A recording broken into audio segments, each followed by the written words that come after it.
NBA, Lakers star Luka Doncic did some light work on the court Monday as he rehabs from the hamstring injury that kept him out since April 2nd. LA could have used him last night in the loss to the Thunder. Luka talked about his progress for the first time since his injury. It's new on SportsCenter. I'm just doing everything I can, like I said. Every day I'm doing stuff I'm supposed to do. Obviously recovering, now working. Like I said, doctor said 8 weeks at the beginning of the first MRI. I'm just going day by day, and I feel better every day. All right, so our senior NBA insider, Shams Charania, is back with us. And Shams, what more can you share about Luka working his way back into the Lakers lineup? The Lakers' expectation is Luka Doncic will be out in Game 2, and then from there, his status is very much uncertain because Luka Doncic said today he has started running, but he has not been cleared for full contact basketball activities. And so he needs that clearance for basketball activities to be able to start to ramp up. Austin Reeves went through a 1 to 1.5 week ramp-up period with 1-on-1s, 3-on-3s, 5-on-5s, especially with an injury, soft tissue, where Luka Doncic has already been out over 1 month. And the one interesting thing that Luka Doncic said today out of everything was he was given an 8-week timetable with his grade 2 hamstring strain when it happened. We're about 5 weeks in. So there's potentially still multiple weeks here left to go for Luka Doncic as far as his return to action. Yeah, great stuff there, Shams. Thank you very much. You can see more of Shams at 3 Eastern on NBA Today. Back with Michael Wilbon, Janae Ogumike. All right, Wilbon, I guess I'll just cut to the chase. We heard from Luka. Basically, you hear Shams say, man, another 3 weeks. How can the Lakers simply win a game in this series? Let's see, I'm going to mention a name right now other than Luka. Marcus Smart, Austin Reeves, Luke Kennard. They shot 8 for 35 last night. That ain't going to get it done. It's sort of like the team, and we know it wasn't intentional, but they wasted a LeBron James performance where LeBron goes 36 minutes. I mean, forget just the raw numbers of, 27 points in that time. LeBron played 36 minutes, had 2 turnovers, right, and was just great in the first quarter trying to get them off to the quick start they needed, but the support wasn't there. So when those 3 guys go 8 for 35, and they got a decent enough performance from DeAndre Ayton, who, 10 points, 12 rebounds in limited minutes, 27 minutes, that was okay. 8 for 35, we're going to go back to that. That has to be a redo. That has to be a reset button and a completely different box score by the time we look at Game 2, or we're going to have the same result, actually probably even more lopsided, because OKC figures to play better than Game 1.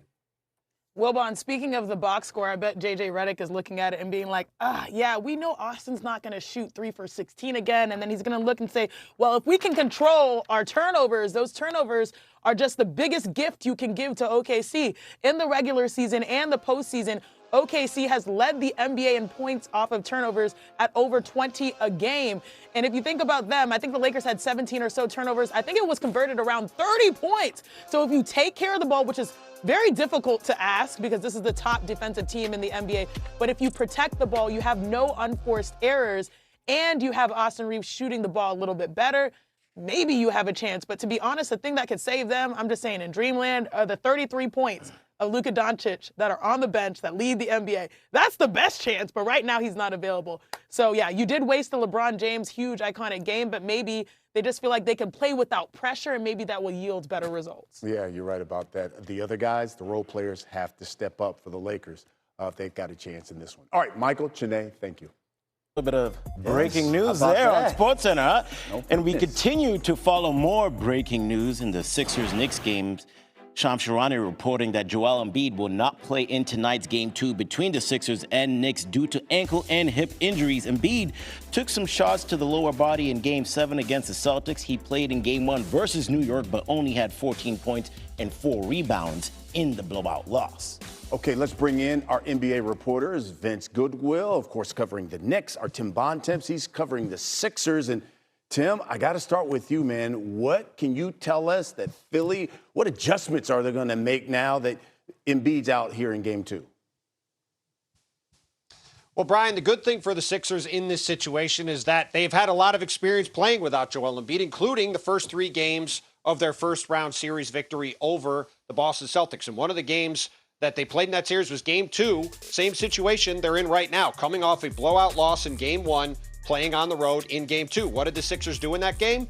They started at Dembona. I think it's likely that the second-year center will start for Philadelphia tonight in place of Joel Embiid, and they'll keep Andre Drummond off the bench. And then this team is going to put the ball in Tyrese Maxey's hands. They're going to ask him to be far more aggressive than he was in Game 1 when he only had 1 shot in the first quarter and I believe 3 in the first half. You're talking about one of the most explosive scorers in the league. He's going to have a huge game like he did in that Game 2 victory against the Celtics. And the other thing I think you can expect to see is a ton of three-pointers. Philadelphia got up 39 threes in that Game 2 win over Boston. They went 19 for 39.